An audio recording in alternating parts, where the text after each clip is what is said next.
Welcome back to the Candy Colored Studio. I am so happy this April day to welcome Kathryn Sonntag. And Kathryn, did I say that correctly? Yes, yes. Okay, good. I always ask people before I start, and I forgot to ask. So, Kathryn is. We have so many connections, but this is the very first time we've got to have a chance to talk, other than like Instagram direct messages.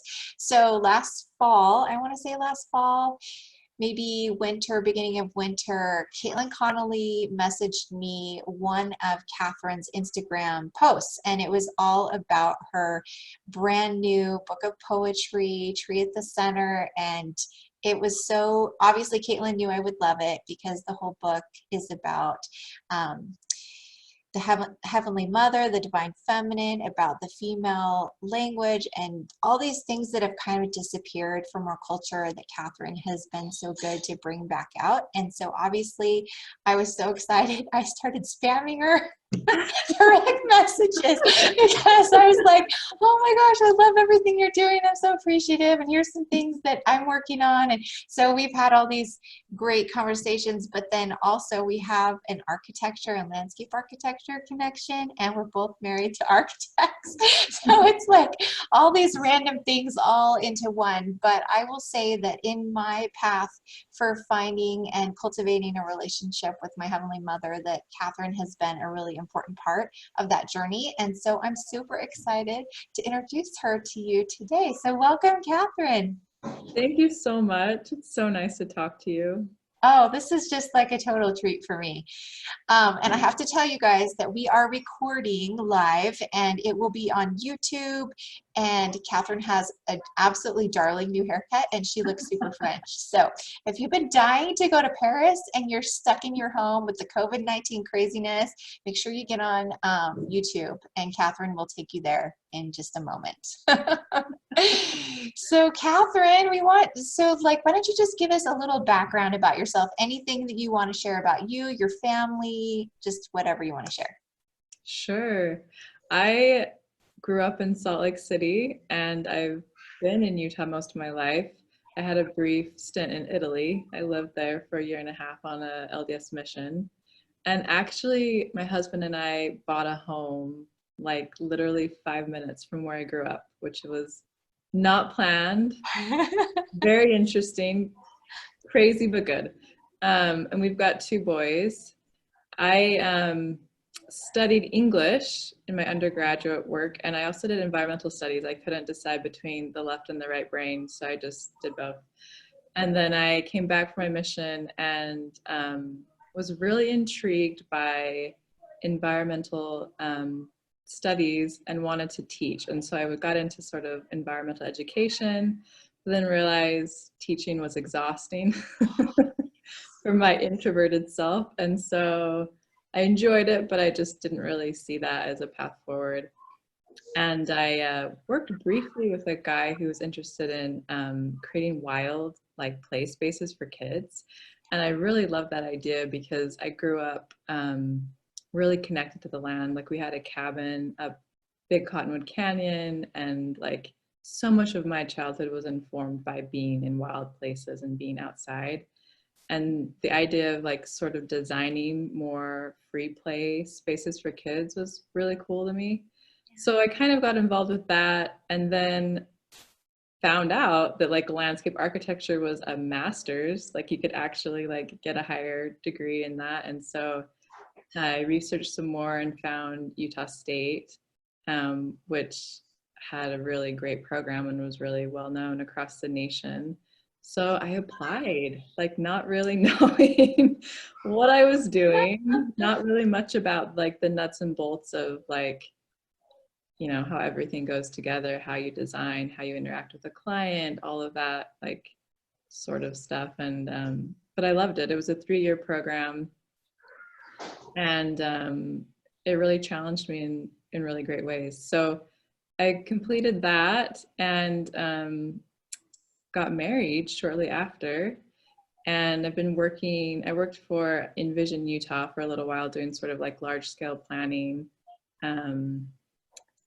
uh, projects. And then I started working at MGBA, which is a firm in Salt Lake City, a landscape architecture firm.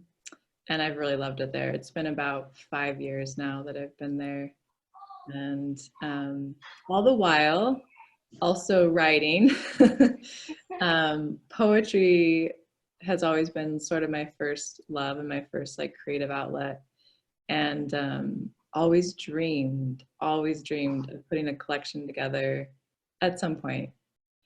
And so anyway, just kind of an interesting fusion of interests and things. So yeah, that's Well, what I think that's another reason why I was so connected to you, Kathryn, is because I'm kind of the same way, all over the board. And I think I had 5 majors at BYU, and I finally graduated in teaching. And same thing. It was not meant to be for me.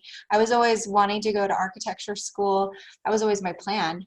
But I ended up teaching for a little while, and it wore me out as well. And I didn't realize I was such an introvert until I did several different teaching stints. I even taught French for a while here in Park City. And same thing, like it was great, but it was so exhausting.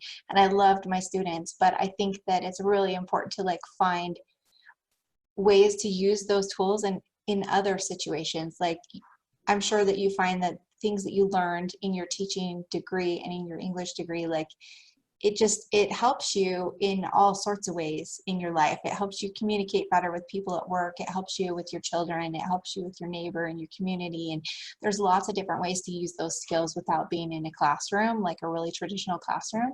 So I think that's pretty interesting.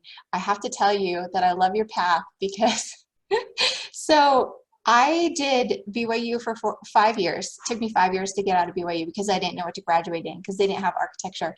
And then I was told I couldn't do architecture in Utah, basically. And so I went to Las Vegas and did 3 more years. And guess what I got? Another bachelor's. Oh, wow. So I love it because you ended up with a master's, which is actually what I started. I started their master's program, and then I decided I wanted to do landscape architecture, but they didn't have a master's in landscape architecture. So I ended up getting another bachelor's. But my husband started at Utah State, and he ended up transferring. And it's so funny because I'm like, oh, maybe Carl should have just stayed at Utah State and I should have just gone out there. But it was great. I'm grateful for that path. I'm grateful to have gone to Las Vegas. I mean, it's just like you think about Italy and the things that you learned from being on your mission in Italy. So I am curious, which mission did you serve in? It was the Rome mission. I was mostly in Tuscany, which, yeah, you know. which of course is perfect. Yeah. So much better for us introverts, right? Oh, yeah. Yeah, it was amazing. It was amazing. That's so cool. So I actually went on a study abroad in Italy, and we studied Italian hill towns and then also Italian gardens. Oh, nice. And we went with the Moscow landscape architecture program. So Moscow, Idaho.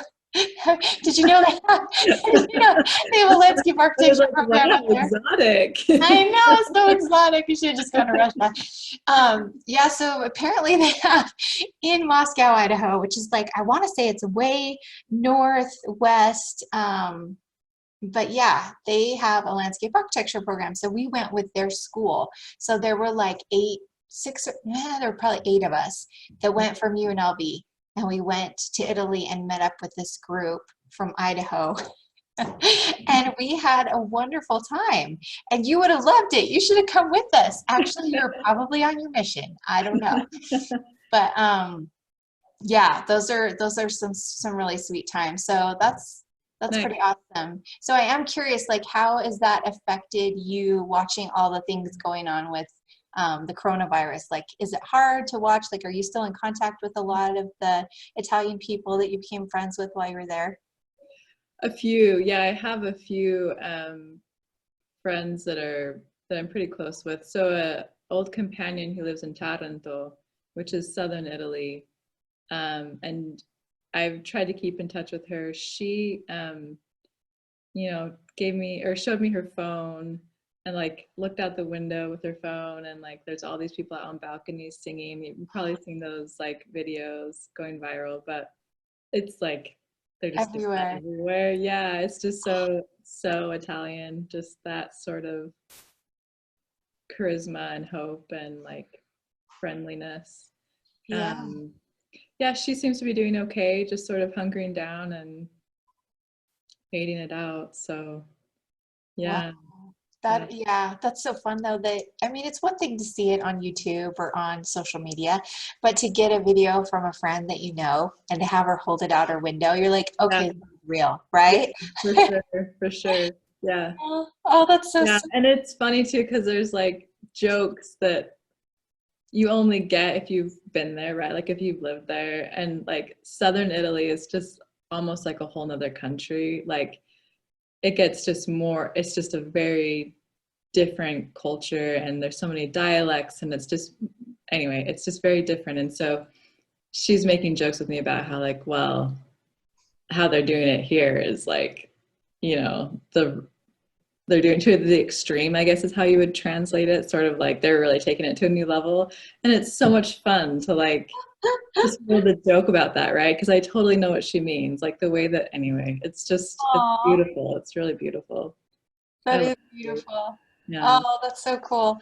Well, I do love how everyone is definitely more connected, and it seems like for you with all of your loves, whether it's poetry, English, obviously environmental science, landscape architecture, building wild, creative play places outside, like being able to connect all of those things, I can tell are really important to you. And that's, I think, what I've seen overall with the things that you have shared and studied. And I love that. I love learning more about how people connect. And I think a lot of us really are multi-passionate people. We don't just have one love, and it's very evident in you and your life, and just the opportunities that you've had. And it's also really apparent too because you married someone with very similar likes and desires and passions, and that probably again is a huge connection with you being a mother and having a different path right now at this time of your life,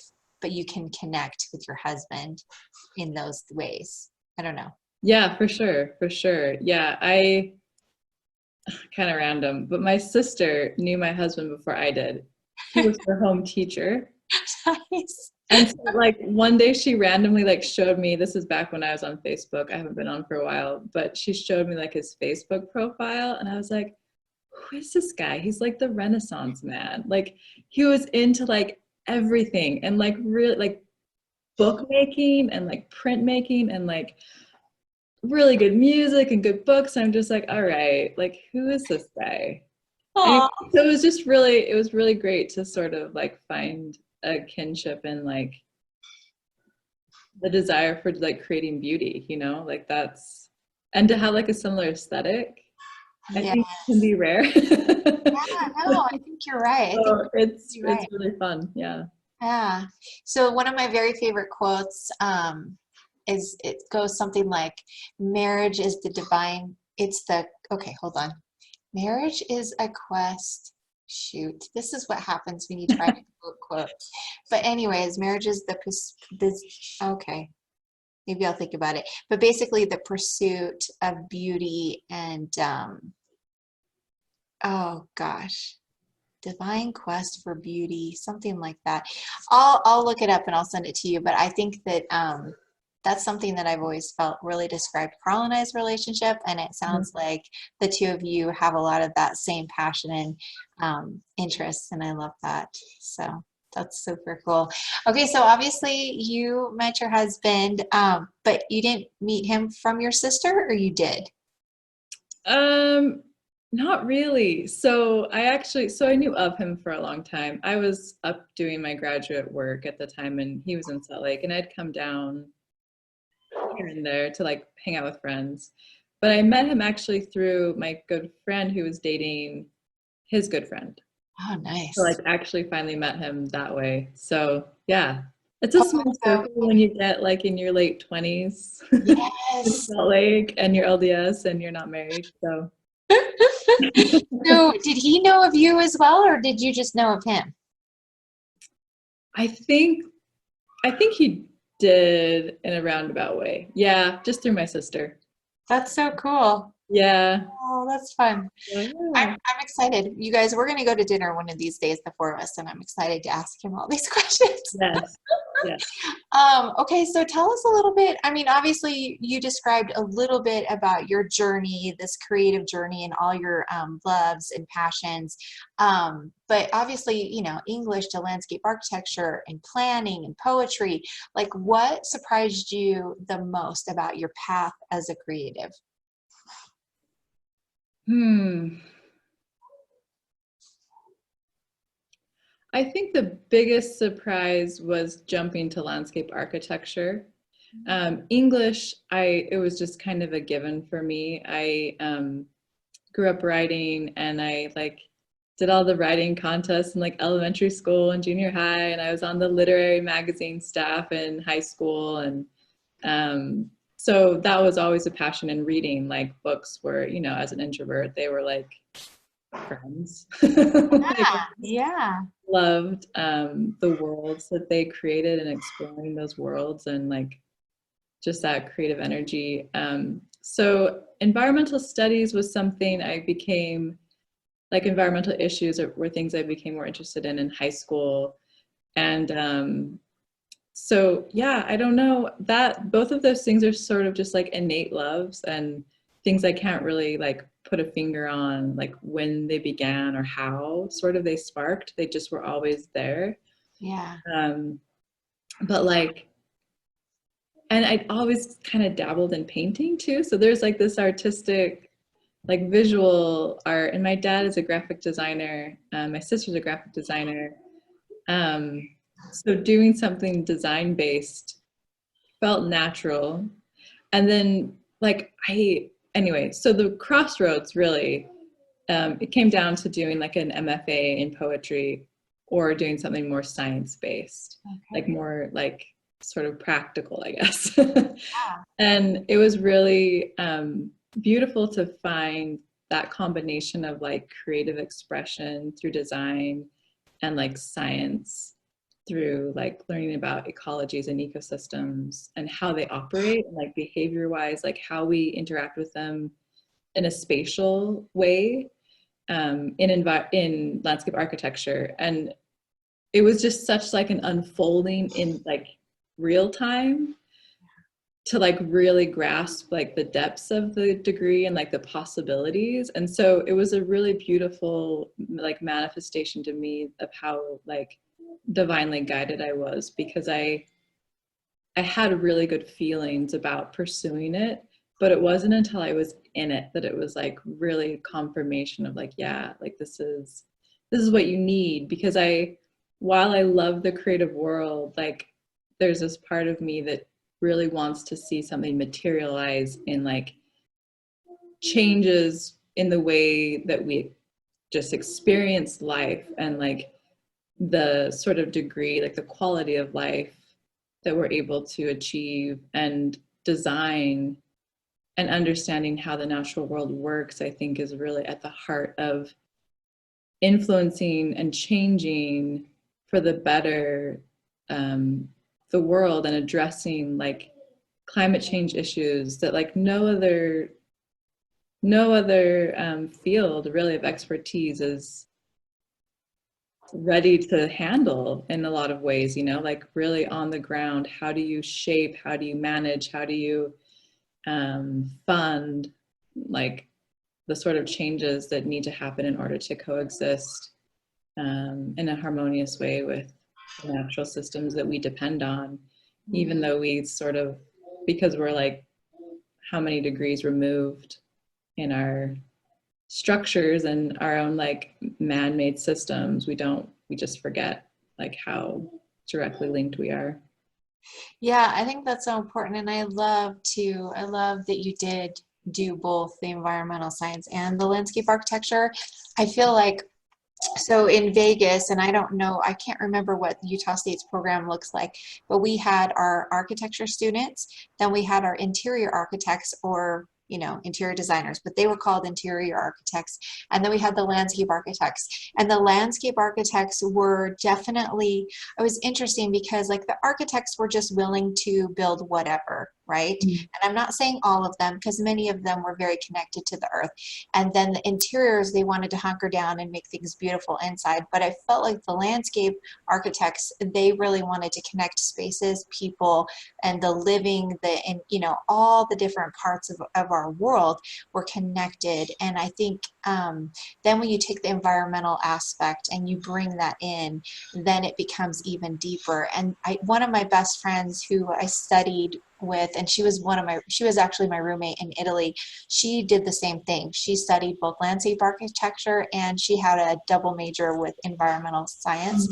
And I felt like the way that she approached her projects was so much deeper than even what some of the professors were sharing with us. And Mm. it was really beautiful to see that. And even now, her name is Laura Miller, and she's one of the few friends that actually got licensed. Mm. Not a lot of, I don't know about you, but I felt like a lot of the landscape architecture students were scared to get licensed, but she finally did it, and we were so proud of her. Carl got his as well. I never got mine. I got pregnant and I was throwing up all over the test. Oh, geez, yeah. Like, it was not happening. It was like throwing up on all the thank you cards for our wedding, and then throwing up on the testing stuff. And I was like, I'm done. Yeah. I gave up on both, but it's totally fine. But yeah, so I think that you're right. It's just so important, and there are very few, like you say, how many degrees are we separated? And I like to think about that as well in just like school degrees. How many degrees really bring us closer to the earth and closer to the living and the systems and the people and the environment? All those things. There's not very many, and so yeah, I'm really glad that you talked about that. That's really beautiful. Okay, so tell us, like, past, present, like, what is one of your favorite, because I'm curious, landscape architecture or planning projects that you've had a chance to work on? Oh, I was thinking about this earlier, and it's hard. I think though, oh, let's see. I think it's the University of Utah. So we put together their landscape master plan, which is essentially guidelines for any sort of future development or landscaping or projects on campus. So it was just like a thick document of like, specifics for site elements. So what kind of benches, lights, any sort of like pots or whatever that they have, the paving patterns, the all the tree species, plant species, whatever, sort of creating an aesthetic like roadmap for them so they could better sort of unify like the visual field of the landscape. Like it's a very, I don't know if you've been up there much, but it's sort of a very hodgepodgey like campus where each sort of architect has tried to make a statement, and then the landscape is either sort of just like a shrubber, like they don't really care, or it's a lot of lawn, or it's just like species that don't really jive with our climate. And it's really hard to navigate if you're not, it's such a huge campus, first of all. And then it's hard to navigate when you don't have like these visual cues of like, oh, I'm in this space on campus. And like, there's not great like signage and all of that. So it was really fun to have like a really challenging problem and have to really like think through it and go to all these committee meetings and try to brainstorm and really like solve a difficult problem, because there's so many just like practical issues with like utility lines. Like you can't plant trees in certain areas because there's so many utilities under the ground, and there's this huge slope, right? Like the campus is like, there's like very little flat ground. So how do you create like central spaces or nice like walkways that have shade, and how do you like break up the concrete, and how do you create plaza spaces that are private but feel like semi-private, so you can kind of have like your own space and not feeling like you're exposed. And so there's all these sorts of interesting challenges. And anyway, so we made sort of like montages, right? Sort of like the before and afters for different spaces to show them what some simple changes would do to help. And um, yeah, that's the one I feel the most proud of, I think, because I really like loved it and enjoyed it. And I did a lot of the actual writing of the document. My head was really in it. And I feel like we came up with something that was really like usable and good. So That's amazing. So yeah, master plans are probably one of the biggest things that landscape architects and planners work on. And for those of you that live in a homeowners association, I want you to think about how they tell you these are the colors that you can paint on your house, or these are the trees that you're allowed to plant on the, what do they call it? Like the main drive, you know, kind of like the, oh, I'm thinking. Anyways, there's like a specific word for it. So if you're just going straight down the street, the ones that are closest to the road, those trees a lot of times need to be maybe one or two or three different kinds of trees.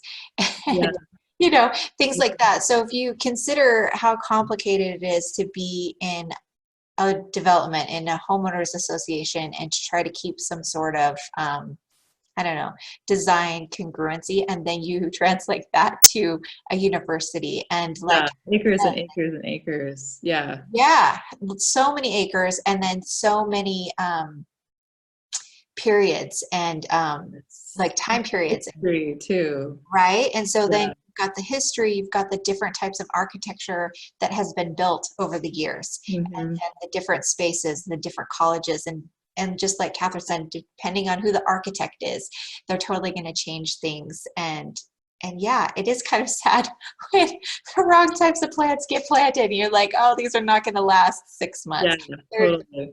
yeah, so that's amazing. That's really cool that you got to do that. I'm getting swallowed in darkness. I'm gonna I turn know. on the lights. So yeah, we're gonna turn on our lights. Hold on just a minute. It's a little random music.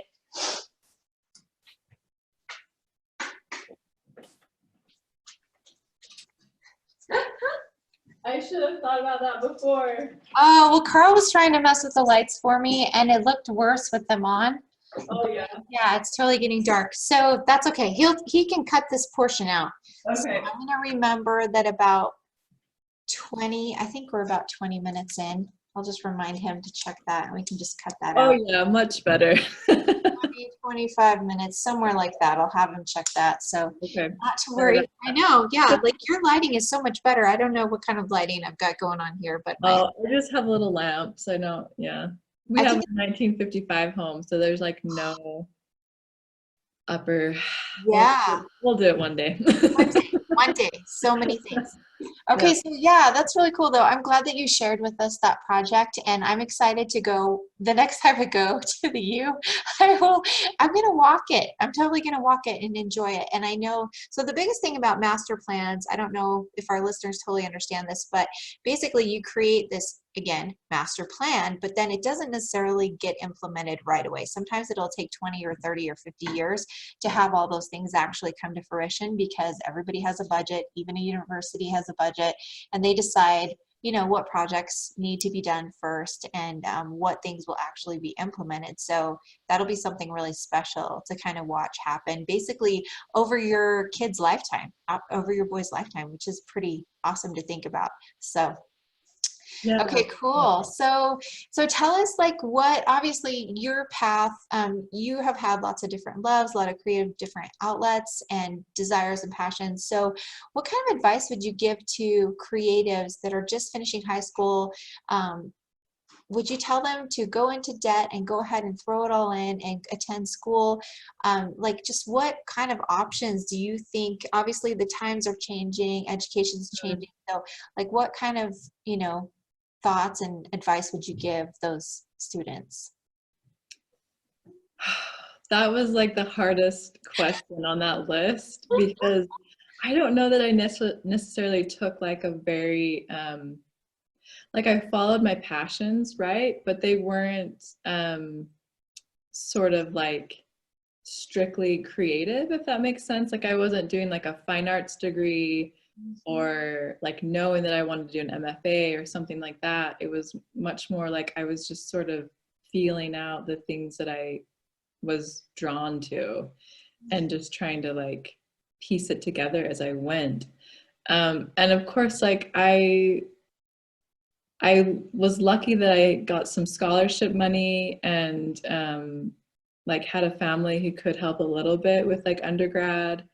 And so I didn't have to worry too much about the financing side of it. And then with graduate school, like I worked for a professor, I did like a assistantship. And so like I had some income when I was in graduate school. So like I had like that freedom to explore in a way that I think people who have to worry about money a lot, maybe, you know, maybe that feels like a real big challenge or a hindrance to pursuing like what their heart desires.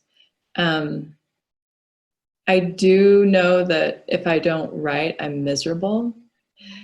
So, like, I literally had to write the collection, The Tree at the Center, like for my own survival. Yeah. And so I feel like anyone who has that sort of passion or drive or need to express creatively has to do it. And the way will open up, like the way will be there, and you'll have help and you'll have guidance along the way, and you'll make it. Like it's so much of it is just hard work. And yeah, so I don't know. It's like I feel like sometimes people in times like this, like when things are kind of uncertain to a new degree, maybe would feel to sort of pull in and be practical. And but I kind of feel the opposite. I kind of feel like it's a time to embrace the things that make us the most human and the most able to love and have compassion and empathy and to be bonded. And people who pursue the creative expressions and works and visions in this world are the ones that like hold us together. Like, so yeah, I mean, you have to do it. You just have to make it work. I love that. I love it too, coming from you, because obviously we can tell that you're the type of person that you love science and you love the arts and you have this like balanced view and perspective. And so I think it's hard for people. I don't think I'm very science balanced. And so I think it's hard for people, like if I were to say, oh, just follow your passions and just do it. It's different when it's coming from me than when it's coming from you, Kathryn, because I feel like you do have that good balance of both. And so for people who are trying to understand, maybe they do love the science aspect, but their heart is telling them to go for it. I think that it's really a beautiful thing to hear it from your perspective, if that makes any sense. Um, Yeah. but yeah, it's a hard question. And I think you're right. I think it's really easy to say, okay, let's be practical and let's just go to school so we can get a good job. But if everyone took the same path, we would not have the tree at the center. We would not have artwork and musicals and just music and life, and also those connections that you talked about, the empathy, just being together and loving each other. It wouldn't really exist, I think, if we were so focused on everyone doing the same thing. So Definitely. yeah, well, thank you for sharing that. I think that's good.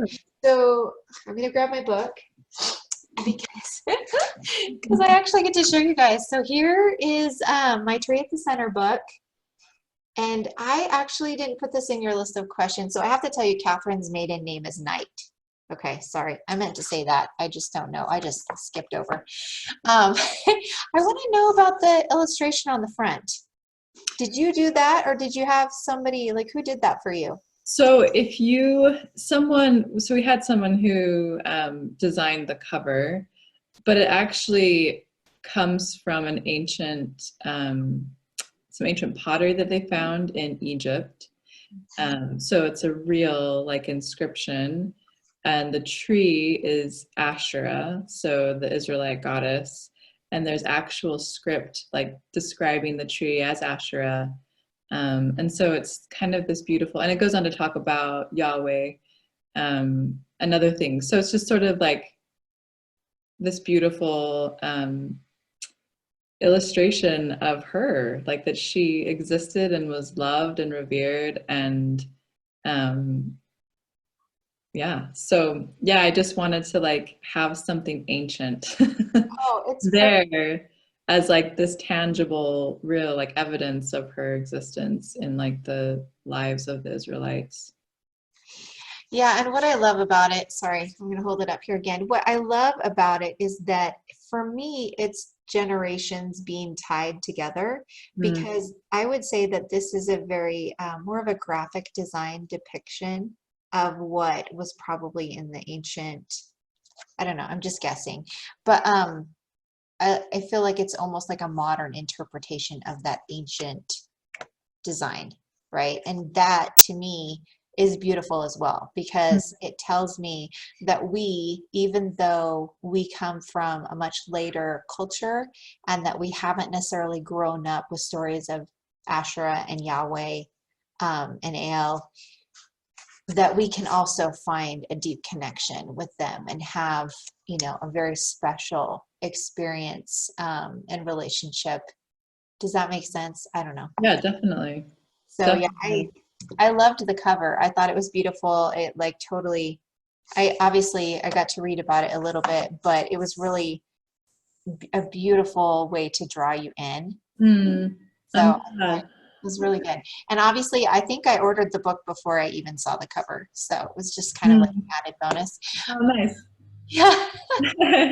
So let's talk a little bit about the book and what brought you to the book, and honestly, just whatever you are willing to share, because I know there is so much personal stuff within your poetry, within your experiences that brought you to this poetry. But yeah, anything that you would like to share, we would love to hear about your experience coming to it. Yeah. Yeah, it's one of those things that feels like it doesn't have a beginning or end as well. Like I I think just in the back of my mind for a long time I had this sort of wish and hope and desire for like a wise female like sage in my life, like this, like someone who could direct me in a very feminine way. And I didn't really have that. And I don't know that it ever initially was really conscious. Like it was just sort of like a feeling more than anything, and like a desire for like this wisdom, like a source of greater wisdom. When I met my husband, I believe he's the one who introduced me to Margaret Barker, who is a Bible scholar and also a Methodist a Methodist preacher. And she would go up to USU, and she still does, and participate in the Temple Academy conferences that they have up there. And so, like, I don't know, you know, you're like flirting, you're dating some dude, and it's like Renaissance man. would send me just like these clips of like Margaret Barker talking about the divine feminine and talking about the temple and the symbology of a heavenly mother in the temple. And I was like, first of all, who is this guy? Yeah. And then like, this is insane, because it's like the manifestation, right, of like this feminine landscape underneath the shadowland throughout the scriptures that like I did not have the tools to see on my own. And it was just incredible to read her stuff and to listen to her and to see how well versed she is in these ancient languages and the symbolism in the temple, like more than most LDS people are. Like she gets the symbolism, she gets the the purpose in time and place of the symbols, right? Of the actual ancient Israelites, not just like a modern day interpretation. And she just accessed it and spoke about it in a way that was just like, opened up this whole realm to me that I innately just was like, yes, this is it. Like, this is it. And so over time, I had more and more sort of exposure to her and what she teaches and studies and what she's written. And I think it was when I became pregnant with my first child, Rainer, that things kind of started to converge. I was all of a sudden in this place where I was experiencing things that I had never experienced, obviously, that were creating this whole other dimension of being and of understanding the world and of like accessing the feminine. And it was beautiful and lonely. Like, I couldn't share really things with my husband in the way that I wanted to. Like, it couldn't be this sort of like empathetic, like compassionate space really, because he just would never get it. And so I had this real desire to bond with other women and create a space where we could dialogue about all this stuff. And that was sort of also in tandem with sort of a feminist awakening, I guess, to use the cliche. Like, I was part of this intersectional feminism book club with my good friend Susan Finlayson, and I just had never really had exposure in school. I just never even knew I needed to know about these things. And so I started reading all these books and getting this history and like making sense of so many moments of my life where I was just like, things just felt wrong and like not fair and difficult and abusive in a lot of ways, and really like having like a sort of framework to finally put language to those issues. So and a huge part of sort of what I was experiencing as a pregnant woman was like, this is cosmic. Like, this isn't just my individual experience, but I'm experiencing something deeply metaphorical. And that's when like the nature element really, like, I understood in a new way why I've always been drawn to the natural world, like why I've always felt this kinship and this love for natural processes and cycles and understanding and living in harmony with the natural world, and like having love for it, like having a deep love for it. And so sort of understanding, oh, and also I've always loved the symbol of the tree of life, and strangely enough, like studied it on my own. Like, I had this book called The Tree of Life by Roger Cook that just like went through and talked about all the symbols, like all the symbolic layers of like a tree, right? Like the tree of knowledge, the tree of wisdom, the tree of ascent, the tree of like, just like all the ways that a tree can be used metaphorically and like, and has been used as a source of orientation in lots of cosmologies through space and time. So I was already like drawn to this image. And then through Margaret Barker to sort of have this extra layer of like, well, Asherah was depicted as a tree in the temple and in the shrines in ancient Israel. And like to have that extra layer of like, oh my gosh, like the tree is feminine. Like the tree of life is feminine and it is the mother. Like, I've never felt more like a tree in my life than when I was pregnant. Like this connective force between heaven and earth, like reaching up to the heavens to receive a soul while also having to be grounded in the temporal sphere. And so there was just this, just so much coming together, and I had to write, like I had to like process it through poetry. Like that was what it demanded of me. And then I sort of entered like a pretty dark space, like postpartum, where that became even more like necessary, like to sort of process my grief. and to be able to sort of find new life in it. And all of this also on top of, this is why it's hard to talk about in a linear way, because it's just like all wrapped, right? Like it's just like reassessing my relationship with the LDS Church and like trying to like sort of transcend or transgress one template and reality and way of operating and understanding the church and the gospel into a new one. And so I think the collection was really what I needed to help me do that in a way that didn't feel like severing part of myself. I mean, there was a part that was, I kind of had to let go of, but I also had to have a foundation for something else, right? Like I couldn't move into like a vacuum or to like this empty space. So yeah, it was like a process of regeneration, of recreation. And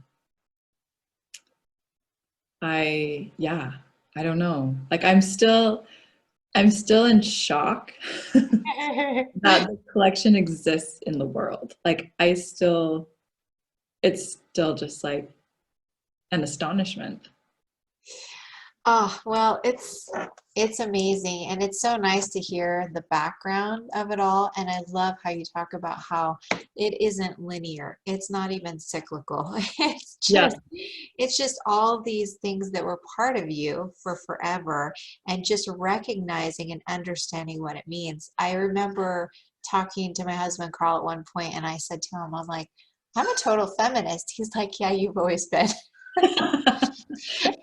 But I think that I don't know if it was just like, the culture that I grew up in Southern California, or just I don't know what it was being in a very conservative Orange County. I'm not sure, but there were all these negative connotations with being feminine or being a feminist. It wasn't necessarily being feminine, but just being a feminist, and that was very hurtful. And it does, like, I think that for me as well, there were so many small awakenings, and I started to understand the subconscious thing that was going on. But I think that, just like you say, becoming a mother and becoming pregnant and being connected again to the divine and to Mother Earth and all these things all at once, it really does change your perspective and help you realize who you really are and who you want to be. And at some point we do have to make some sort of that rebirth or transition, and kind of like regrow and graft in new branches and get rid of the old, and be okay with the fact that we can still be this living, beautiful, growing, learning tree and being, and be okay about shedding off some of the old and these old traditions that don't serve us anymore. And I think that there are so many of us that for so long felt like a transition was a way to break off completely, or there really wasn't a way to transition for many of us for a long time. It was like, if you have different thoughts and feelings and you see things differently, you are obviously not in the boat and you need to get out right now. Right? Definitely. But I think that what is so beautiful about your collection and why it was so needed is because it is extremely welcoming to all, and you don't have to be feminine to read this book. Like this will serve humanity, male, female, no matter how you find yourself as a child of our heavenly parents. And I should say, for those of you that this vocabulary is new, so when we talk about Asherah, she is the mother of all.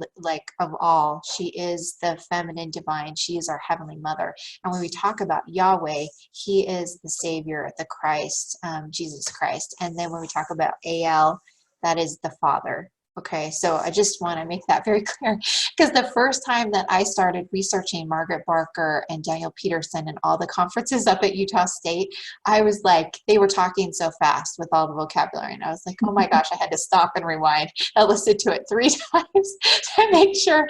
And what I really should have been doing was reading the transcriptions, because then it's a little bit easier than trying to listen to the auditory and like translate all of it. But I will say, I think it's so awesome though that your husband introduced you to all those really cool things because I discovered them on YouTube. So I just want to say, if you want to get out there and see some things, definitely research Margaret Barker and look up those the conferences. What are they called? The Temple. Remind me, Kathryn. Um, the Academy for Temple Studies. Yes, exactly. And it's yeah, beautiful stuff. I learned so much from those. And you know, it's funny because my friend sent me the original YouTube video, and she's like, "There's parts that are really wordy, but I think you'll enjoy it." Oh my gosh, I ate up the entire thing. Nice. I think Carl and I listened to it on the way to the temple one day, and it was just such a beautiful. It was a beautiful day because we listened and then we pause it and we would talk about it and then we'd listen and pause it and we just took our time because obviously we don't live that close to the temple. It's not like Kathryn is a lot closer, but I mean it just took a while and it was just a really special thing to go through that together. So I love that while this is you exploring the feminine landscape, the feminine language, all those things, you have a really great support system and your husband has been there for you the entire way, and like you said, he's actually the one that introduced you to some of these ideas that were a part of you, you just didn't know what to call them, right? Yeah. I think that's how it is for most of us. It's like, I don't have a name for it. I didn't know her name was Ashra, but then once you learn that, you're like, oh, that's such a beautiful name. It like just always there, but we just didn't know it. So I don't know, I think that's pretty awesome. Yeah. Okay, so how, like obviously you talked about how it's not linear, but how has this collection being published, being able to share these thoughts and feelings, and how has that helped you with the things that obviously you were going through before you had your oldest, the postpartum after, like how are you doing now, and like where, I don't know, where are you with everything, I guess?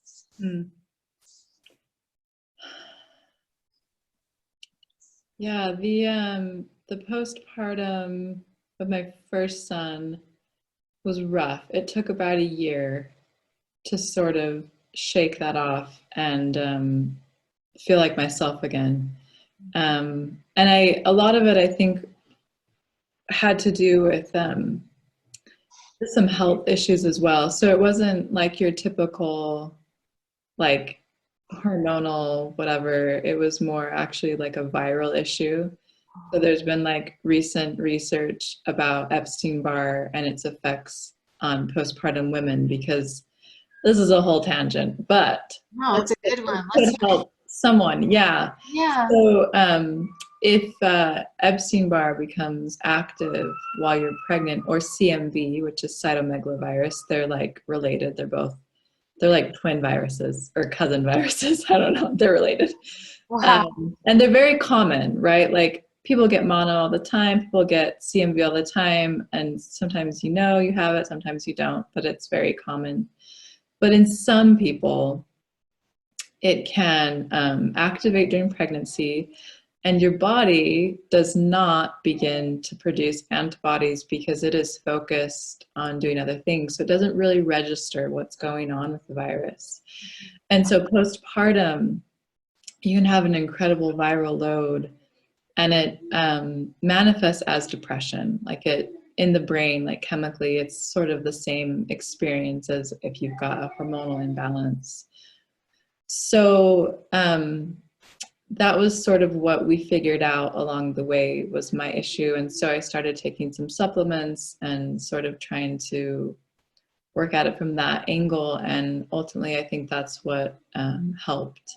And just like not breastfeeding anymore, like getting my hormones and my body sort of back to its, I don't know, baseline, I guess, was helpful. So, you know, you just have to do what you can and then go from there. But the second time around, so I have a 8-month old baby right now, so 2 boys.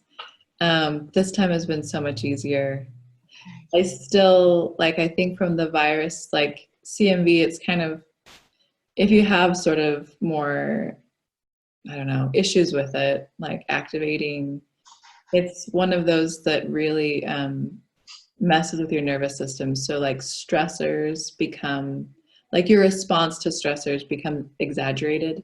So if I'm stressed about something, not getting enough sleep, like my body's response is much more intense than like your average human. So that has still been sort of present, but the depression hasn't been here. And overall, it's just been so much better because I think I've been able to, like, I know what I need and when I need it and the foods I should be eating and should be eating. Like, I'm like trying to stay away from gluten and sugar and dairy, and all of those things help so much, just feeling like even and regulated and all of that. So it's, you just figure it out as you go. So that has been easier. Um, I writing the collection for me was like, I think my biggest experiment with what the scriptures ask us to do, which is to seek and to knock and to ask directly, right? Like directly to God, unmitigated. And it's overwhelming to me to think about like how deeply I was answered, like on so many levels. And like I still can read that poetry and it's like scripture for me because of the layers, because of the depth. And I'm still like astounded by it. Like there were so many poems in that collection that I felt like were given to me just because I was available, like cliched a bit, right? Like whatever, but it's true. Like when you are in the space and the sphere and the whatever of like wanting to be a part of a creative process, to create knowledge, to create wisdom, to give something back to the world, to heal something inside of yourself, like all of those channels open up to you. And it was for me, right? But ultimately it wasn't. Like ultimately it was for all of these people who are seeking, right? And that's like the gift that I get these beautiful messages from people saying, thank you. And it's like, oh my gosh, like how do you respond to that? Because you were a vessel, right? Like it's not like what I wrote, like, yeah, some specifics are like specific to me, but like the wisdom and the truth behind them are completely divine. And it's like so overwhelming to be in that space of like, anyway, it's like they're like another set of scriptures for me that I can like draw on when I need support and when I need strength. And have been this incredible sort of gateway into understanding the gospel in a new way, and like tangible evidence that the things that I hoped for and wanted, like the place that women fill in like a cosmic frame, right? Like who they are at their core, it's real. Like all of the beauty of it, all of the power and authority and sovereignty of it is real.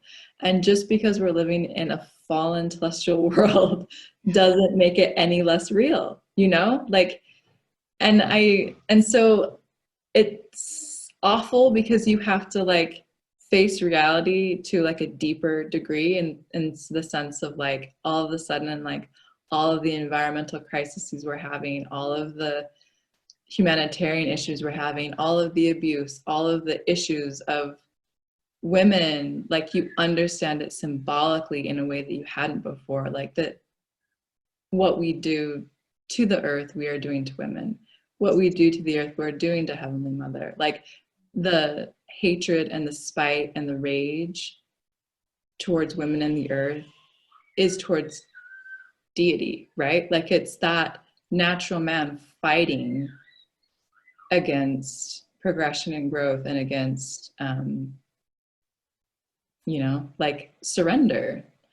And so now it's harder to not get depressed. No, I'm just kidding.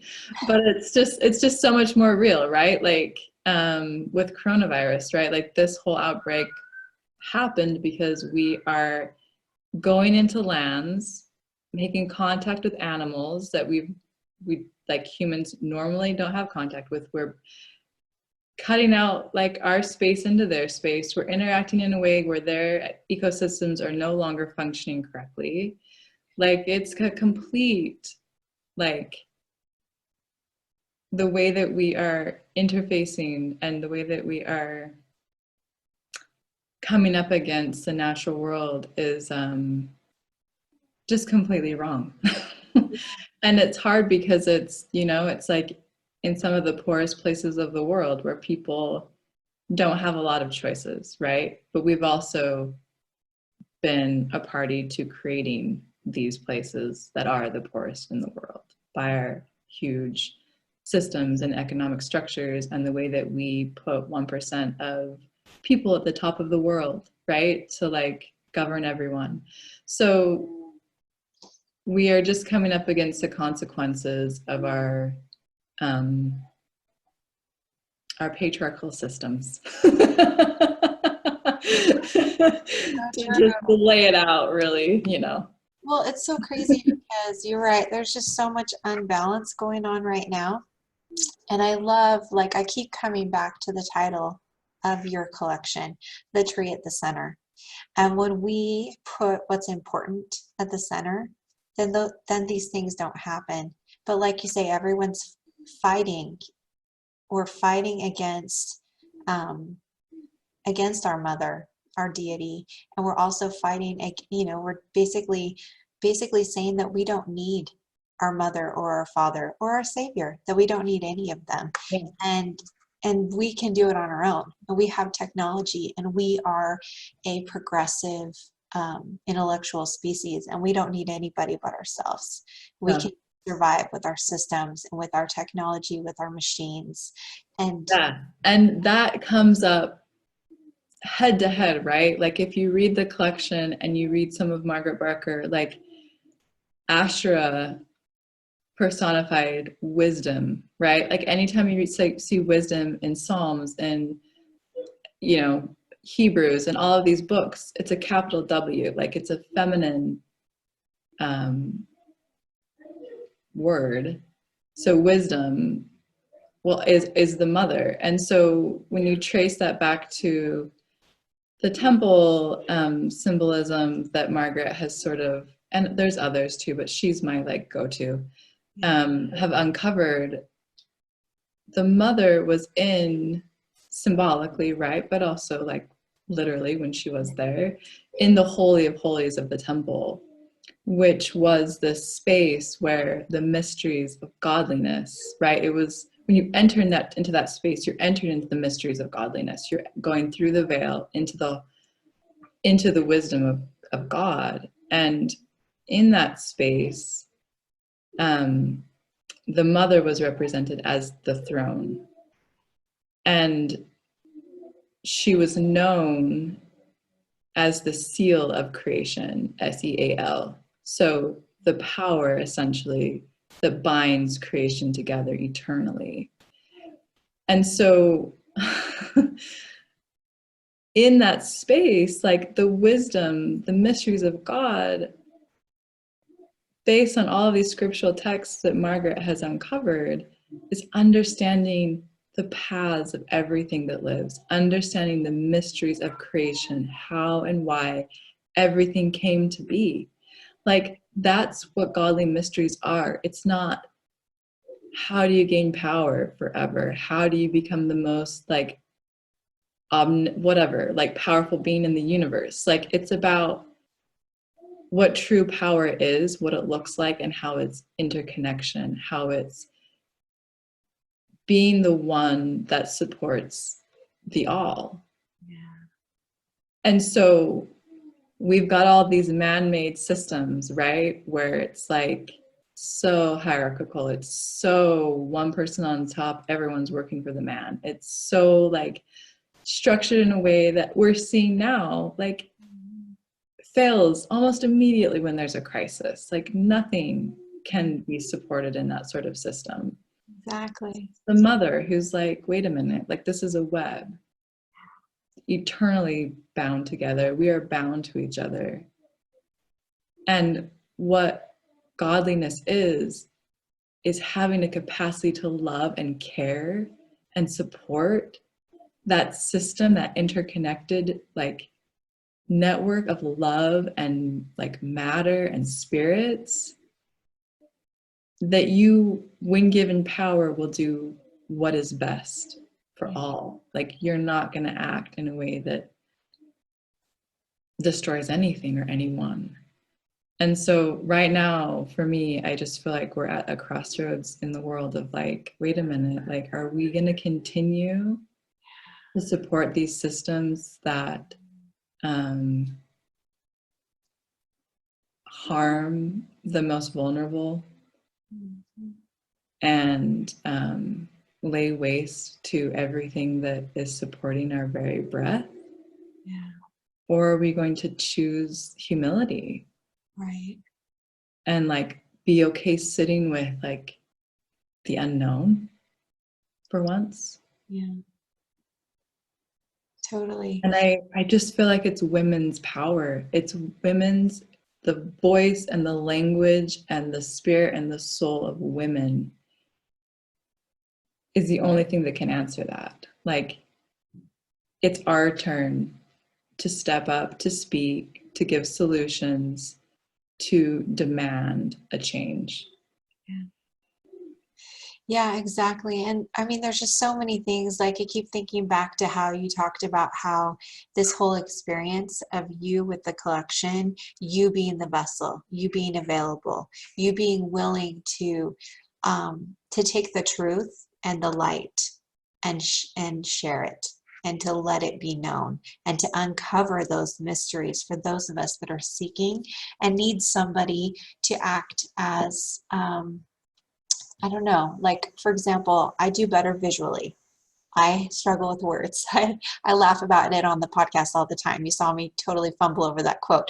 It's not my forte. And sometimes we need somebody who has the gift of words to make it clear so that our heart can testify to us. Yes, that is truth. That is wisdom. That is light.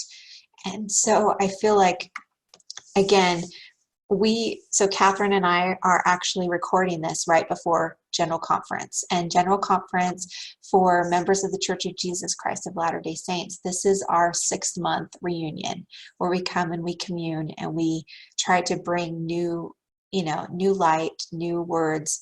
And obviously, it's really special that you talked about how, you came to this collection willing, just like our modern prophet Joseph Smith came to the grove of trees, which of course is symbolism that we could talk about for days. But I think that I've been thinking about it so much. I've been thinking about our mother and her presence in the grove. We call it the sacred grove. I think about Joseph being so willing to ask the questions, and you as well, Kathryn, being willing to say, I am here and I am your servant. I am willing to give this to my brothers and sisters because I want to know for myself, and I'm willing to thereby translate it into a language that my brothers and sisters will understand, right? And so, and again, this is a language that it's a female feminine language, but at the same time, it is your language, Kathryn. And just like I speak through my language with my artwork and my style with my paintings, but we need you to speak with your language through this poetry to bring all of this truth to light and to share and to help us connect with a greater purpose. And I just kept thinking about branches when you were talking, and how you think about a tree. We think about the parable, the allegory of the olive tree. We think about how, yes, we can graft and we can change, but ultimately there is no branch that is more important or less important than another. And like you talked about, these systems where we're all connected and we're all lifting and we are all connected to that true source, that trunk, right? And that divine, you know, our God and Goddess that are basically the source of all light and truth. And all of our branches are kind of tapping into that wisdom of our mother. And I love that. And I think you're right. I hope that so many things that are happening right now will actually help so many of us look at what we're doing. And like you say basically look at the way that we are running the cultures, the traditions that we are currently involved in, and not be afraid to say, it's time to change. And I want something more. I want more for my children. I want more for my spouse. I want more for my friends. And I think that this is a good pathway to get there. And I know everyone will find their own path, but I think that it's an opportunity, and I'm super grateful because it has been it's been a different time, but it's been a very sweet time for our family to get back to what is really important, right? Mm-hmm. So, yeah.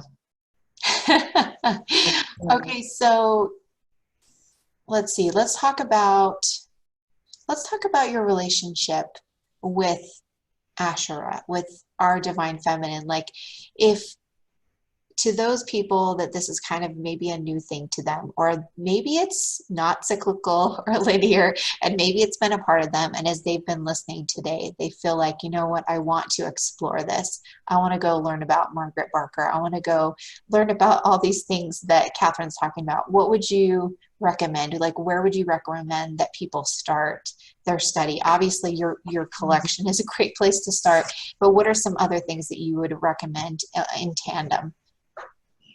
So I think first I would go to the Academy of Temple Studies website. If you just Google Academy for Temple Studies, USU, you'll find a link pop up immediately. And there's conferences that, I don't know, 5 or 6 or 7 years worth of conferences, and Margaret Barker attends most of them. And there's videos and transcripts. And so you can kind of go to whatever. They just did one a couple years ago about the environment. And she spoke about sort of how the environment and the temple like tie together, like the symbology and like the role of like an actual priest and priestess in like tending to creation. And it's very different than our LDS definition of a steward and stewardship. And it was really fascinating and beautiful, and like rang much more true to me than how we talk about stewardship. And then there's I believe it's the Lady in the Temple is another conference where she talks specifically about the divine feminine in the ancient temples in Jerusalem. And that I think is a good primer. Her book, so I didn't know this until recently, but her books, she's published 13, I believe. They're in like a chronological order, like not just like when they were published, but like she's starting at a beginning point with her first book and building. Wow. Through all of her books from that point. So I believe it's one of her first, it's Introduction to Temple Theology, which it's just a small book, but it's a good primer. The Mother of the Lord, Volume 1, is the one that I read most recently, but it's like heavy and thick and intense. So if you want to get into academia, like it's written for a scholarly audience, not really for the layman, but it's 100% worth reading. But I would start with the Introduction to Temple Theology, so you have some background, and watch the videos. She has short papers online too. If you Google Margaret Barker, she has a website with like tons of links to like articles you can read online through different sources. Let's see what else. These are good. I'm writing them down, and I will link to that as many as I can find in the show Yeah. notes, you guys. From a more uh, mythological slash folklore angle, I would read Women Who Run with the Wolves by Clarissa Pinkola Estes. It's not a new book. I believe it was published in the early 90s. Okay. But it sets a framework for sort of this female voice and role in pre-modern cultures and modern, but more in like your tribal and I don't know, not wholly westernized, I guess, like spheres and communities. And it really helps define what it means to speak from a feminine place, to have a feminine voice, to understand like that role in a society or in like a collective unconscious. So she's a Jungian analyst. And so she has this background in psychology. She's done like clinical work for like 30 years, but then also she's a cantadora. And so within her like specific like background and with her like family background, I think she's got a few different like really culturally influential like folklore. Like I believe there's some like Eastern European, but then also South American. So she's got like this really beautiful mix of like backgrounds within her own family, but she is essentially a storyteller, right? So she's trained in understanding the symbology of these folk tales and like fairy tales that are just archetypal, right? It's like different specifics, but the same structure of a story. And like Joseph Campbell and his whole like the hero's journey, sort of the template that he uses, where you have someone who leaves their home, sets out on a journey, has something to accomplish, finds friends on the way to give him the tools he needs. There's an adversary, he has to like, and then he returns home with the things that he needed to. So it's like this cyclical, like, anyway, a similar idea that you find within these different cultures, different archetypes. And the archetype that she talks a lot about is the wild woman archetype. And it's this archetype of a woman who has to essentially descend and ascend, like go through phases of light and dark, and within her own psyche, to cultivate knowledge and wisdom and to arrive finally at like the place she needs to be, or like the complete version of herself. So she has the actual like tales in the book, the folk tales, the myths, and then she analyzes them, right? And like goes through and like breaks them down for you. And it's just beautiful. It's awesome. And it's very accessible. I'm really excited about that. I can't remember who told me about that book. It may have been my friend Annie Blake. I'll have to ask her. Mm-hmm. But I have heard of it. And so sometimes it's nice. Sometimes we have to hear about things more than once before we're like, okay, I really got to get on that. Yeah, totally. It's Yeah, so nice it's to good. hear. I love I love folk stories. And then also the fact that she goes through and kind of interprets things and analyzes it for you. That's really nice because, in school, it's great to do it by yourself, but it's so nice to have somebody give you their opinions on it. Yeah. Especially when they have like a deep understanding of that particular culture and they can tell you, like when you were talking about Italy and how you and your companion understand things just because you understand that culture, you lived there for so long. And so it's the same thing. It's one thing to read these stories and get the hero story or whatever out of it, but it's something completely different to then understand all the symbols and the culture and what everything really means. So that's really cool. Well, thank you. That is like that is a really good list. And I think that that'll be really great. Okay, so one of my questions, that I asked everyone last year. So I don't know if you realize this, but this is basically my second season of the podcast. And the first season, I wanted to really talk about how we as women, um, I want to support women. I want women to feel like they can go after their passions and go after these creative pursuits and entrepreneurial pursuits, whether they're supporting their family or whatever. But the reality is that we as women can only do so much. And so there's so many things that in life that we have to choose to give up. And so that was kind of the theme of last year. And then basically I've added the second theme, which is more about school. And I really want people to give different opinions and ideas and experiences with their schooling journey so that when people listen, that they can be validated that the path that they took was right for them. And for those that are just starting down the path, that they can hear it from somebody and then just it validates their journey.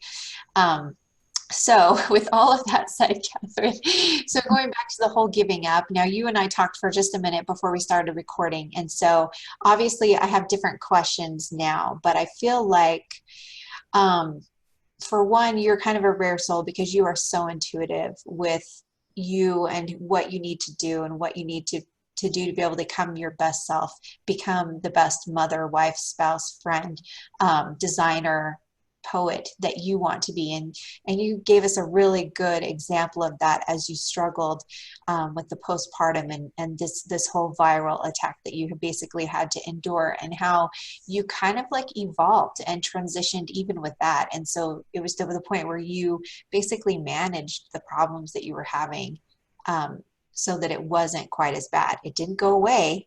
You still have some of those symptoms, but it's definitely less than what you endured with the first go round.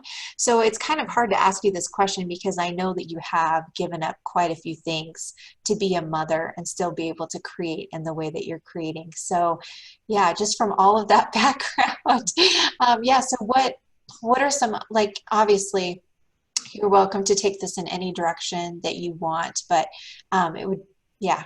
What are some of the things that you're giving up to pursue your current passions and to share the beauty that you've chosen and the wisdom you've chosen to share?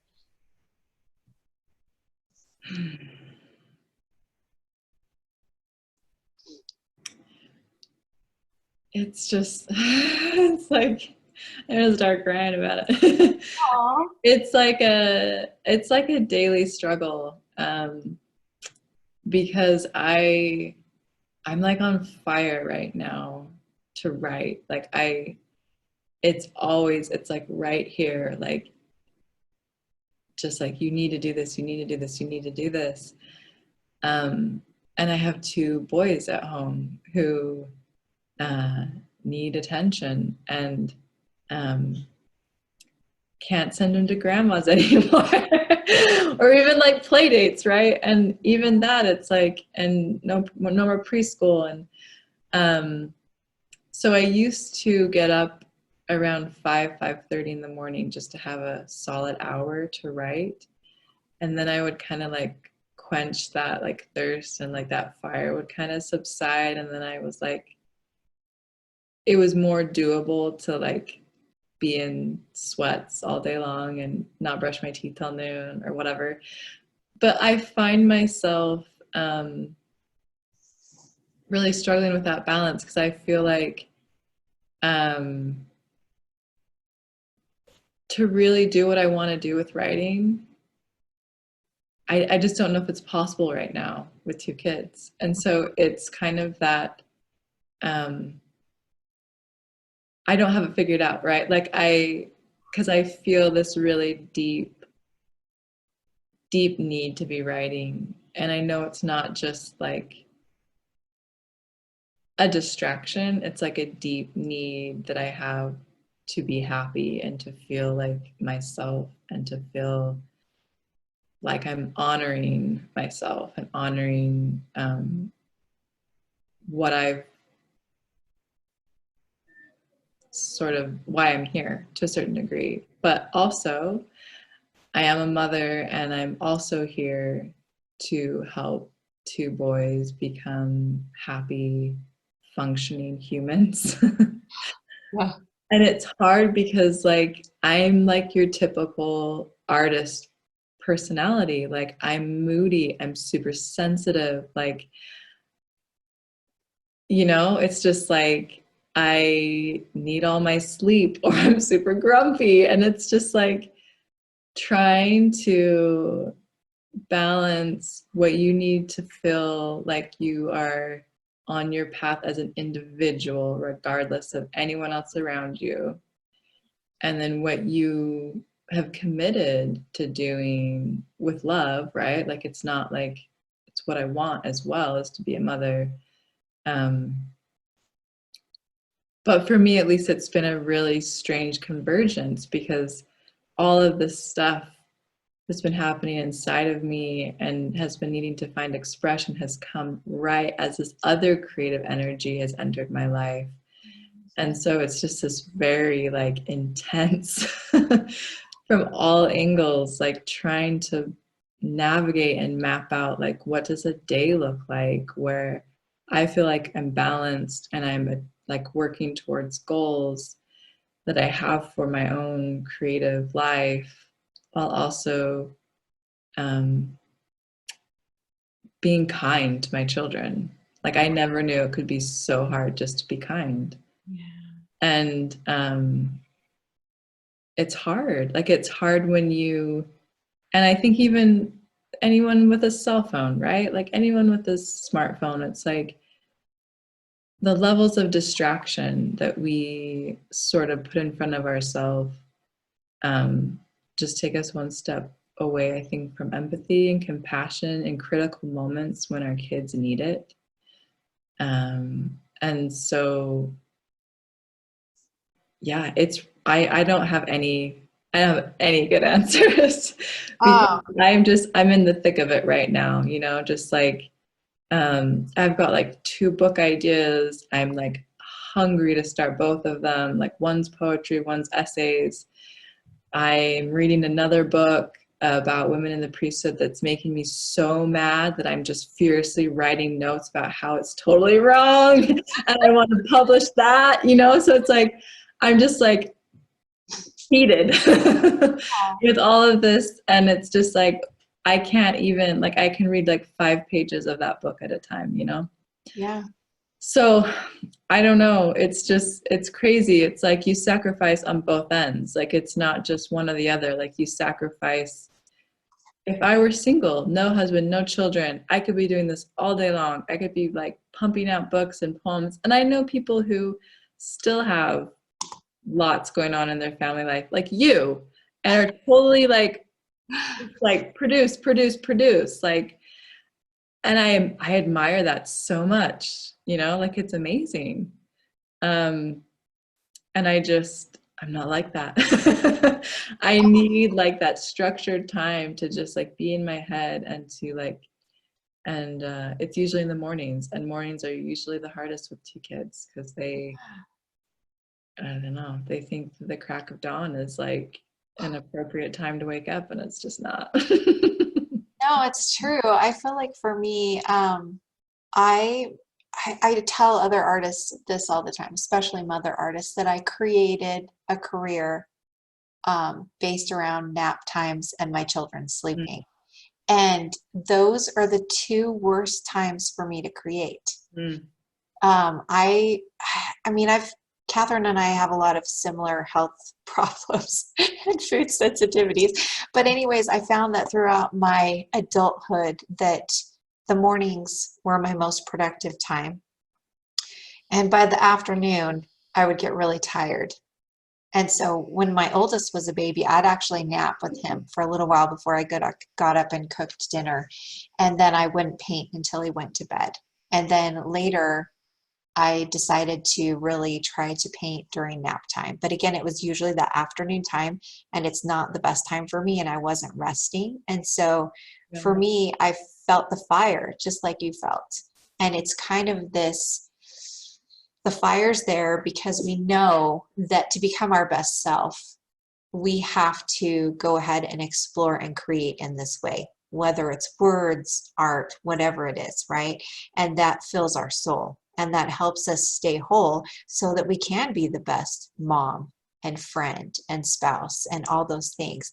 And you're right, when we don't, it's very often that we are, just like you said, sacrificing on both ends. I'm trying to think. It's been a couple days since I painted, and that's hard for me because I like to paint every day. Yeah. There's been other things, homeschooling 5 kids is different than when I homeschooled for a while, the older kids when the twins were little, but it's different now. I have 5 people that are constantly trying to get all their stuff done. And so, and then this week we're trying to transition into Carl working at home, and he and I are kind of taking turns helping the kids with their schoolwork, and then the other person's working. And so there's just so many things. And yet I think that if I could create during that peak time, like you're saying, like you write from 5:30 to 6:30, I think my work would be better. And yet for me, I still have to create, or else I can't be a whole self. And so I think that where I wanted to go and where I still want to go, it still feels so far away, but I'm just going to keep creating anyways. Do you know what I mean? Yeah, totally. So I don't know, so many things. I loved how you talked about how distractions, AKA our phones and technology, are just one more step away from empathy. That is, if I could just pull out, like you've shared so many beautiful things, but I mean, if there's something that we can learn right now that would help us be a better person and achieve the wholeness that we were meant to achieve, I think that's one of the things that we could really do. Is we cannot love others and understand others if we're constantly being distracted, right? So I don't know. Yeah. But yeah, I think it is really easy to look at each other and think they're so prolific, they're so productive. I think a lot of us look at the things that you've done, Kathryn, and that's how I've looked at you, that you have pursued all these things. And I think that we don't see the day-to-day. We don't see the struggles that each other are having to get little people down for a nap, to help the big people get to their activities. All these things are going on. And again, it is still a hard part of women's work and women's world, right? And that's something that Carl and I have been working on probably our whole marriage, just slowly trying to figure out a better way for us to do it. Yeah. And I think that for us, it's come down to what are the things that we're giving up as individuals within our family so everyone can pursue their passions. Mm-hmm. And your people are still pretty little, but they're going to get there soon, and I know all the older ladies, everyone says that, enjoy this time, it's so sweet, it goes so fast, and you're like, I'm just holding on for dear life. Totally. But it's true. Like I have a kid in high school now, and I didn't think that would ever happen. And like my whole goal when he was little, I was just trying to tire him out so I could have a moment of peace. Run him around the yard. Totally. Right? Totally. Yeah. And like we would go out and just connect with nature. That's something else you talked about a lot. But like for me, I suffered a different type of postpartum, and I survived all day and cooked a beautiful meal so that I could go on a hike with my husband and our oldest. And that's what got me through to the next day, between the hike and then painting. And, that was really what got me through. And it's amazing how I needed that time alone to connect, to create, but then I also needed to be in nature. And so I feel like if there's anything that we get out of the things that you've shared today, Kathryn, is that it doesn't matter if you don't identify as an introvert like Kathryn and I do. I think that it is important to find time to rejuvenate, doing something that you love, but also finding time in nature and connecting with nature in a way that fills your soul and connects you to something greater and helps you see your potential. Yeah. Anyways, I love how you shared about the giving up. I know you feel like it's like so hard and you don't have it figured out, but I think you're doing a beautiful job. So Oh, you're sweet. Thank you. it's true. So one of our last questions is just for you to talk about these potential projects. So you talked about how you have another book of poetry that you're working on and a book of essays. Yeah. Well, my most recent project that I did want to mention, I worked with the Utah Office of Tourism to create their women-centric travel campaign for 2020. So it's kind of in tandem with the Better Days 2020, celebrating women and the vote and all of that. And I kind of pitched them this idea of like, we need to focus on women in the land. We need to focus on that unique connection. And so anyway, I kind of helped to shape that campaign, and I wrote an article for it called Woman-Wilderness. And some of the script for that they used for their mantra video. So if you go to visitutah.com /she, it'll take you to the homepage where you can go. There's a bunch of articles written by women about women in Utah, different businesses, different adventures in the wild, whatever. So you can sort of scroll down and read a bunch of different articles. But the mantra video is also like embedded in that page, so you can watch the video. Crazy, like I was already writing an article just to write an article. I was going to send it out somewhere about the exact same themes. Like I just wanted to write more of like a popular sort of essay rather than, because I had written an academic sort of article for a dialogue journal about my research I did for my poetry collection. But I wanted to just do something more accessible and not necessarily LDS or Christian or whatever, just more like accessible to anyone. Yeah. And I had a friend from the department, the Office of Tourism, reach out to me for a pitch for an article. And it was funny because it felt like she gave me sort of the campaign idea, like where it was at that point, like how they were structuring it and what their ideas for it. And it felt more to me like, oh, we're going to sort of try to entice women from all over the country to come to Utah to check out like the historical sites and to like celebrate like the suffragist movement and all of that. Wasn't really my, like, didn't really like light a fire under me. So I kind of like, it was there in my inbox, and then like the day it was due, I had just finished reading Erosion by Terry Tempest Williams, and I was totally fired up, and I was like, well, if I were going to like design a campaign, it would be this. Like, we need to talk about women in the land. We need to talk about the unique land that we have in Utah, and like, what is there for women to explore? Like, what does it offer our souls and psyches that is unique? And like, let's talk about women in the land and like what we do there, what we find there, what we create there. And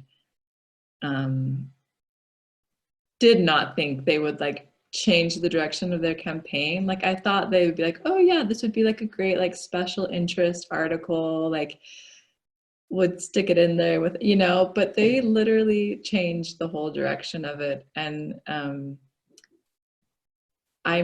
still astounded at like how, I mean, and it was like two really awesome women that I worked with. So like, not given that, like not super surprised, but it was so rewarding to like, oh, this is what I was writing this article for. And like, I watched that video, like the mantra video, and I just bawled. It was just like, this is my path. Like for the rest of my life on earth, this is my path. And like to be on it and actualizing and realizing these things that were just thoughts, like I can't even, I mean, you know what that feels like, right? Like you begin with like the seed of something, and then like it's out there in the world and people are responding to it, and they're feeling enlightened by it, and they're feeling like love from it, and they're feeling invigorated and seen and acknowledged. And it's just like, what else is there? Yeah. What else is there in the world? Well, it's so interesting because I can't remember if I just saw one of your posts about the tourism and I was like, oh my gosh, this is brilliant. Like, this is so needed. This is exactly what we need this year. And I think it's interesting because I'm sure they just thought we want to tie in better days. We want to tie in, all these things. And what would people enjoy? What's popular right now? And it's great to think that way. But I love how they knew they needed to reach out to you. They didn't know why. They just knew they needed to reach out to you. And here you had something so much deeper, so much more meaningful, something that everyone's souls needed. Not just like a happy moment, but something that, like you say, that we could experience again and again and dive deeper into. And the fact that you are, like you say, on this path, realizing that this is your path is so amazing. And it's moments like that that make all those hard little moments of your daily grind as a mother completely worth it, Yeah. right? Yeah. And how many people Yeah. get to be both of those things at once? Yeah. Get to be on their path as a person and a creative and get to be a mother. Do you know what I mean? Yeah. That's Yeah. And like, like the Association for Mormon Letters, like shortlisted me for their award this year, oh and it's just like, what? yeah. Like it's amazing. Like it's astonishing. Like it's truly astonishing. And it's not, like, I don't know. It's just, I don't even know what to say. It's just like things work out. Like when you put your heart into something, like there's so many things in the universe that like align to let you manifest that, because following our hearts is like the most pure thing we can do. And it's like, I think really like all of creation can feel that. Yeah. Like there's something very holy and very reciprocated when someone can really access what their heart is saying, because it is different than what your head is saying. And it's Totally. different than what your body is saying. And it's sometimes different than what your spirit is saying in some regards. Like the heart is its own voice. Mm-hmm. Definitely like so connected to your spirit, but like it's just its own. Yeah. Anyway.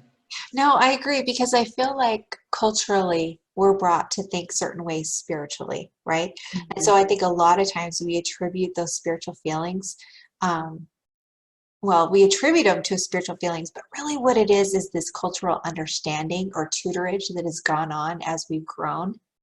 And so what I love is that you talk about how if you get to the heart of your soul that is untainted, that is not culturally biased or trained, Yeah. that purest part, that's what you're Yeah. talking about. Yeah. And again, I think that all of these things are happening Mm-hmm. because you are so willing to access the most pure, authentic part of your heart and to share that with others. And we need that. We need to have more of that love and empathy and goodness shared all around us. And I think that that's why you're being asked to share right now because you are so willing. Do you know what I mean? And That's really sweet. it's That's really true. It's true. So like I just want to say thank you from all of us because it's just I think that you're right. You can do it. If your heart says to do it, you can do it. But I do know that there are times in our lives when we as women feel like it's just not even a possibility. There have been times I had to put away my paints because I was so sick from being pregnant with kids. Pretty much I've never really been able to paint during pregnancy. Mm. And then when we were building our house and we were living in my mother-in-law's basement, it was not an option. And so I think there are times that we do feel a drought in our path that we're supposed to take as Mm-hmm. a woman, as Mm-hmm. a complete whole person. And Yeah. sometimes we just have to let that fire burn out of control and allow it to just take over our mind and let us plan and think and prepare while we're doing dishes and changing diapers and all these things that are not really that exciting. We let that fire just stew and brew back there, right? So Yeah. And I think it's helped me to sort of put into context, because I think culturally, and unfortunately it's kind of bled into like some people's idea and understanding of doctrine. We have this idea that like women are meant to sort of be inside, tending to like the internal structure of the family and like tending to children and all inward focused, right? While the men go out, deal with the world, deal with the culture, and deal with like the externals of life. But that structure, that system is 100% made in this world. It's of this world. And we're in a celestial sphere, right? Like that's our understanding, that this is like not the final like glorious like idea of what like living together harmoniously on the earth should look like, right? Like we're far from it. And so it's really helped me to sort of realize that the boundaries and restrictions that are placed on women collectively and really throughout time and history, like so much of that is because of the world that we are born into. It is not innate. It's not like we really in our nature are made just to be tending to children, doing dishes, being indoors. Like a wild woman is a woman who is as innately attuned to her surroundings as a wolf, as someone who knows how to tend for her brood while also like on the hunt, right? Like it's tapping into that deep, deep, deep sense of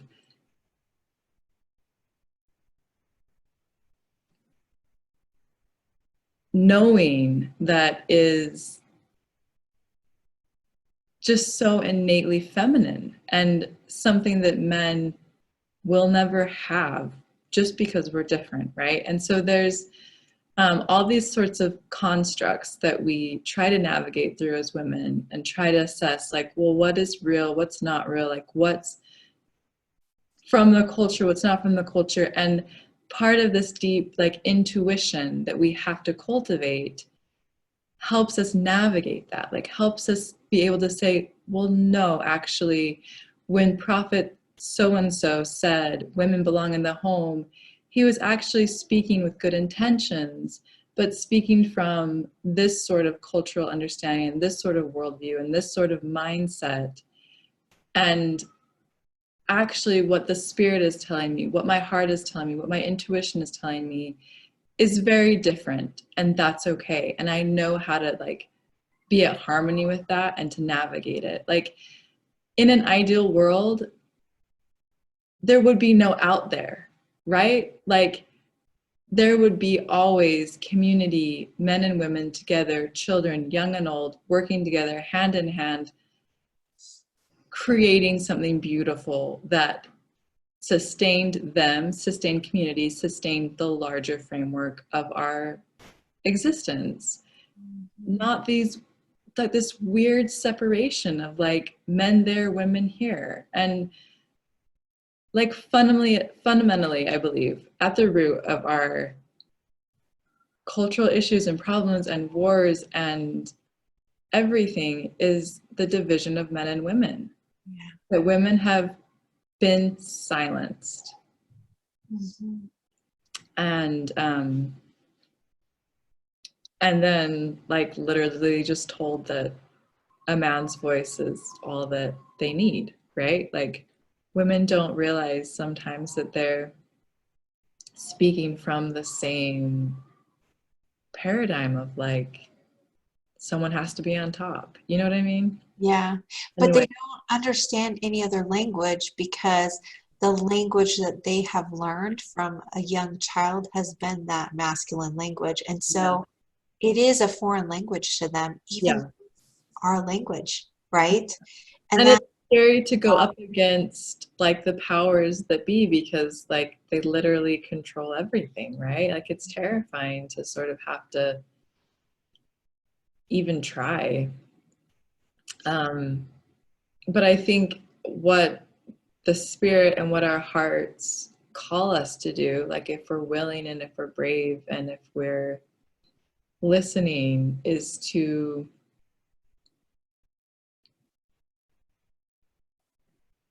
find that tree inside of ourselves, like plant that seed that says, I want truth. Like I want it from the source. And I want to believe, right? That like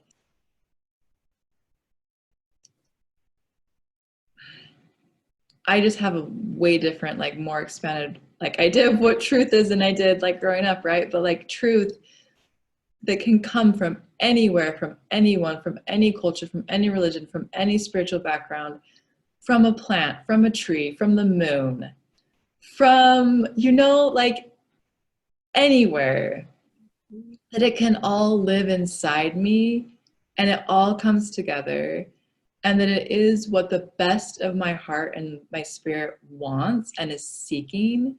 Like if I just believe that being a truth seeker is enough, then it is. yeah, And like you have that power to navigate it. Like once you start to like nurture that seed and that desire, you grow that ability to discern. mhm, That like we have so desperate, we have just like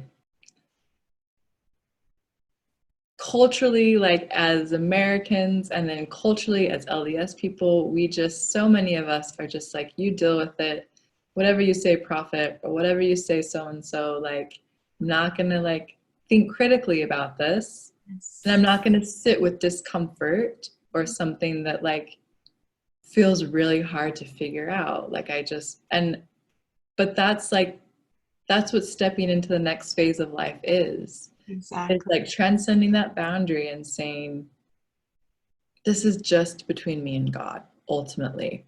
Yeah, And if I don't know God, I don't know myself.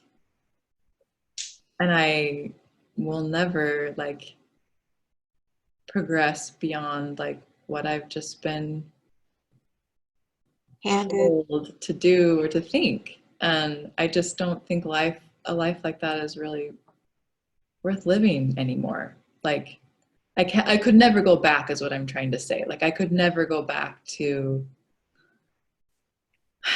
the way it was. I know, and I feel the same way. And I feel like for too long, there's a box. There's been a box, and you are welcomed. Everyone can get in the box that wants to. Please come. This is a comfortable space. Please enjoy it. Let's have some harmony within this box. But if you try to get out of the box, oh no, don't you dare get out of the box. Don't you dare think of something more, because this is a comfortable space. This is comfort. This is harmony. And if you even talk about getting out of the box, Yeah, then yeah, we really can't have you next to us, right?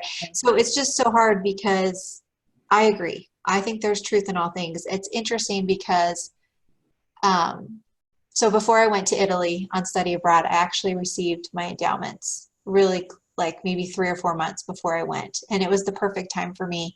I didn't serve a mission. It was a time when they told us not to go mm, unless we had served a mission or we were going to get married. And yeah, so I felt with every fiber of my being when I moved to Vegas, I knew I needed to go to the temple and I needed to receive my endowments. And I had a really awesome bishop, and I went to him after a very rowdy family home evening night. I went up to him and I said, I think I'm supposed to go to the temple. And he looked at me and he said, you are, and let's get you in right away. And I never got to go to any temple prep classes. I think I went within a few weeks. mm, And then when I got back from Italy, there were so many things that happened. But when I got back, I was called to be a temple prep teacher with my roommate who was also endowed. Really, really beautiful roommate. anyways, the one thing that I loved to talk about with that class was that preparing to go to the temple was a way that we could connect to all truth around us. And there were so many symbols within the temple that connected us to everything around us and helped us see the truth that we just hadn't seen before, right? And it was such an amazing time for me. And just again, an awakening. And it didn't have anything to do with the typical things that were in the box, right?